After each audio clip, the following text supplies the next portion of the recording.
How to get your groove back and enjoy life again.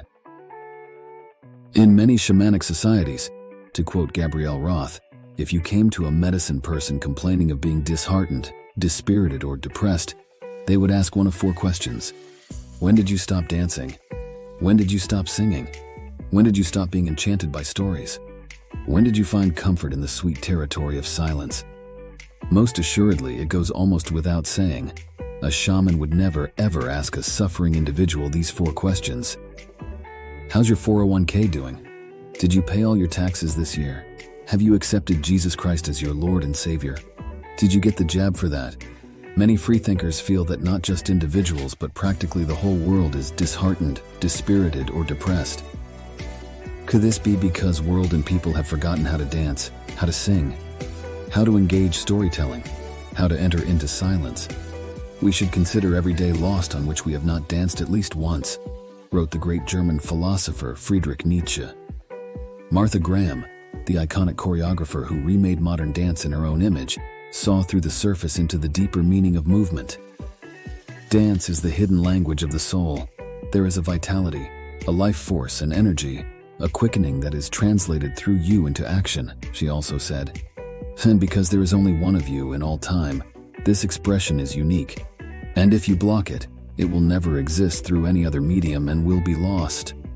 Has the world, and not just its people, lost its soul through immobility, laziness, and living a zombified half-life in virtual reality?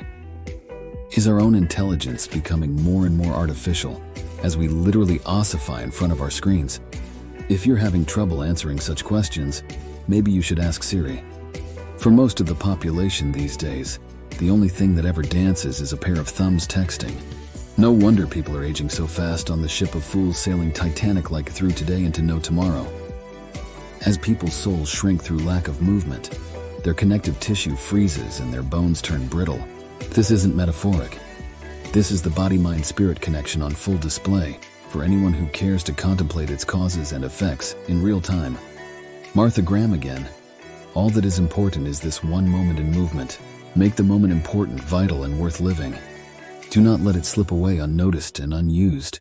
This is living in the present as opposed to dying in it, as our culture that simultaneously fears and denies death would have us all do in a myriad of sneaky ways.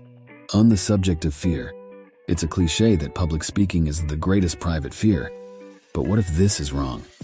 What if public dancing, and by extension being willing to dance courageously through life, is our greatest secret fear? You look ridiculous if you dance, said Gertrude Stein. You look ridiculous if you don't dance, so you might as well dance.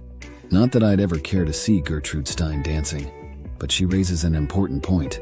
In an era where so many are intent on retreating into their heads, dance remains a vital link, one worth revitalizing even if it means looking stupid, connecting us to our physicality.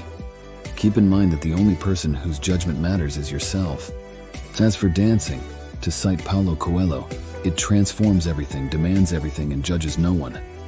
The philosopher's soul dwells in his head. The poet's soul is in his heart, wrote Khalil Gibran, adding that the singer's soul lingers about his throat, but the soul of the dancer abides in all her body. To be or not to be, is that really the question? Or should it be to dance or not to dance? Dancing is being, so what does that make not dancing? Renowned spiritual author Hermann Hesse remarked this about the transcendent immanence of dancing, the sacred sense of beyond, of timelessness, of a world which had an eternal value, and the substance of which was divine had been given back to me today by this friend of mine who taught me dancing. So how do we get our groove back when we've so obviously lost it? Often individually and always collectively. The groove is so mysterious, wrote Linda Barry. We are born with it, and we lose it, and the world seems to split apart before our eyes into stupid and cool. When we get it back, the world unifies around us, and both stupid and cool fall away. It seems simple enough to say, but perhaps a little harder to do. Harder, but well worth it in the end. Be willing to put in some sweat equity into a future worth living by moving your ass around. Your mind and heart will surely follow. Or to put it another way, if you want your physical, mental, emotional, and even spiritual circumstances to improve, step out of your comfort zone onto the dance floor of life. Sharing is caring and subscribing is vibing. Is it too much to ask too much?